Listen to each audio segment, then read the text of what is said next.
Hey everyone, I'm going to show you some band rows. I love band rows. I find them rejuvenating. I find they don't make me drastically sore. I find they fix my posture. What I think is great about a band row, because of the accommodating resistance, the more the band stretches, the harder the contraction.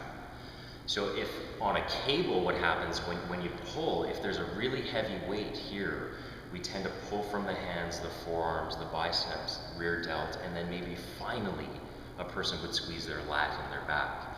So there's not really a lot of back activation.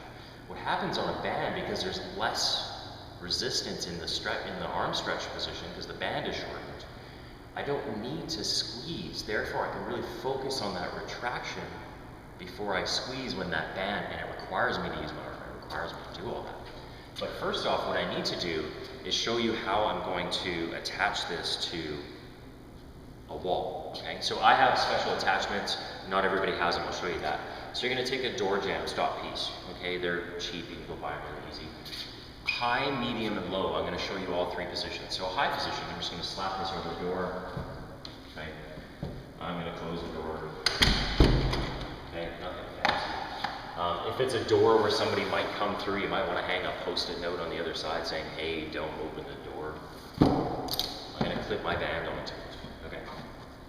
A middle position, what you ideally want to do is get it just above where the door handle is. Okay. So generally what I'm speaking of is I'm just going to throw that, close it, and then I've got a pretty good. Now it shouldn't be able to slide past where the door handle is. Okay. Low position, obviously, under the door, close the door, and I would just simply attach my bands. Okay. Go from there. So high, medium, and low setup, but again, I've got this permanently set up in the gym. So, the thing I love about band rows, and you can do them two arm too, I'm going to do this single arm. I find it's better with this type of resistance to focus on the difference in strength between one side of your body and the other. I find the various positions, whether it's 2 feet together, split stance with traveling, or half kneeling, all have huge benefits. So just do them all the time, do them in different positions, do them with different resistance, different rep schemes, whether you're taking it from 12 to 15. I don't really find it beneficial to go really low in reps when it comes to back training. So, let's start with a high position. It's quite a bit of band, it's pretty heavy. So let's start with all the different positions. First of all, half kneeling. Generally speaking, if I'm going to do half kneeling, I want to be contralateral, which means when it's in my left hand, my left knee is down. Technically, I'm bracing with my right, hence the opposite sides are contralateral. I would pull. Okay? So again, there's less resistance here because the band isn't as stretched. There's a whole hell of a lot of resistance here. So I get a nice peak contraction. Obviously, I would switch sides. Okay? So again, if it's in my right hand, it's in my right knee down. I'm trying to lift the chest as much as I can, get the elbow behind me. Okay? Now let me show you something with the hands. When you do a row, if I had a choice and I wasn't going to twist the hand, I would choose a neutral or thumbs up grip. Okay? I'm going to get pretty much the best of everything being in a neutral grip. Try not to stay in a palms down grip. This is very bad for the shoulder. Palms up is okay, but it's a lot of bicep work. You don't get a lot of back work. So ideally, thumb down as long as you don't get pinching the shoulder.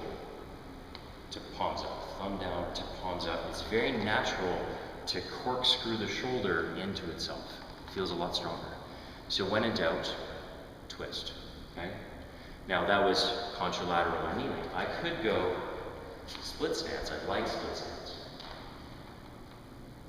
There should be a little bit of a squeeze every time to know that I really hit that lat. Okay? Other side. Okay, again, I'm not losing my posture when I pull. Okay? I could go dual stance. I have to be very rigid and controlled in what I'm doing to not throw my back into it. The last one, okay, would be a travel or a step back. So that's high. Medium. You're going to find better ones in different positions. I think the high one, half kneeling, is the way to go. I think split stance on this one is the way to go. Okay? So again, thumb down if it works for my shoulder. It's okay if you feel like half of your body is twisting, just not the other half, because then you're going to pull from your back and your obliques. Okay, again, easy shift to half kneeling. If it's right hand, it's right knee down. I could do it as a traveling, or I could do it as stationary. Low position. Okay. Here's the difference. In a high position, I'm going to squeeze more of the meat of the lat. Okay, so it's a little bit lower mid-back. From the middle, I'm going to squeeze a lot of the shoulder blade in the spine. From the low position, I'm going to enter in a lot of the upper traps because of the angle. I like low, medium, and high, so I'm telling you to alternate it all the time. So let's go half knee length. I'm still trying to lift the chest into a very perky position. So that's half knee length. Okay, obviously, I will switch sides. Okay. Stationary. If I can get my balance.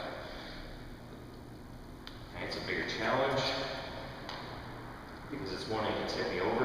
Okay. I could do traveling, or I could do stationary. Okay.